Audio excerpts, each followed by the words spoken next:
Good evening, my fellow Americans. We don't have a final declaration of victory yet, but the numbers tell us it's clear, tell us a clear and convincing story. We're going to win this race. Just look at what has happened since yesterday. 24 hours, we were behind in Georgia, now we're ahead, and we're going to win that state. 24 hours ago, we were behind in Pennsylvania, and we are going to win Pennsylvania.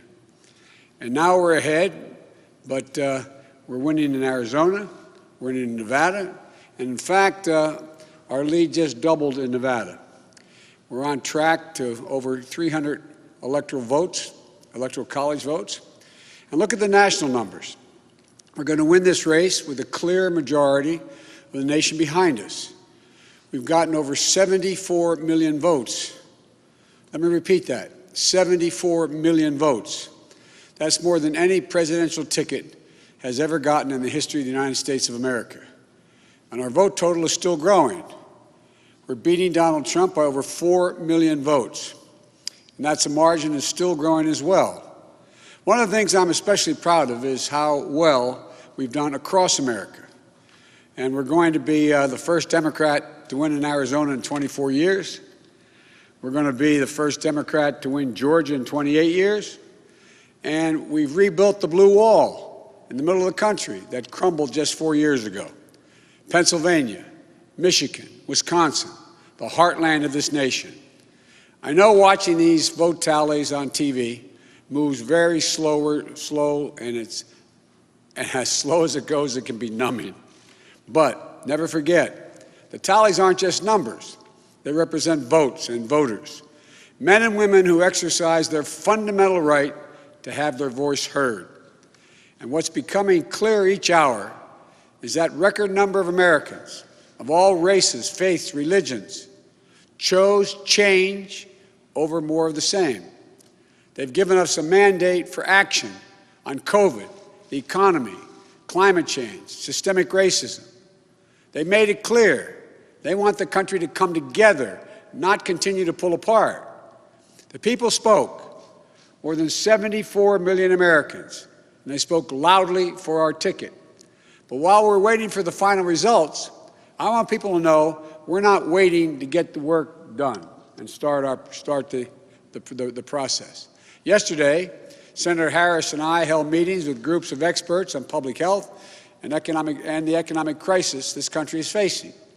The pandemic, as you also know, is getting more worrisome all across the country. Daily cases are skyrocketing, and it's now believed that we could see as many as 200,000 cases in a single day. The death toll is approaching 240,000 lives lost to this virus. That's 240,000 empty chairs, kitchen tables, and dining room tables all across America. We'll never be able to measure all that pain and the loss, the suffering that so many families have experienced. We know something about what it feels like to lose someone. And I want them to know they're not alone. Our hearts break with you. I want everyone to know on day one, we're going to put our plan to control this virus into action. We can't save any of the lives lost, any of those who have been lost, but we can save a lot of lives in the months ahead. Senator Harris and I also heard yesterday about how this recovery is slowing because of the failure to get the pandemic under control. More than 20 million people are on unemployment. Millions are worried about making rent and putting food on the table. Our economic plan will put a focus on a path to a strong recovery. Look, we both know tensions are high. They can be high after a tough election, one like we've had. But we need to remember, we have to remain calm, patient. Let the process work out as we count all the votes.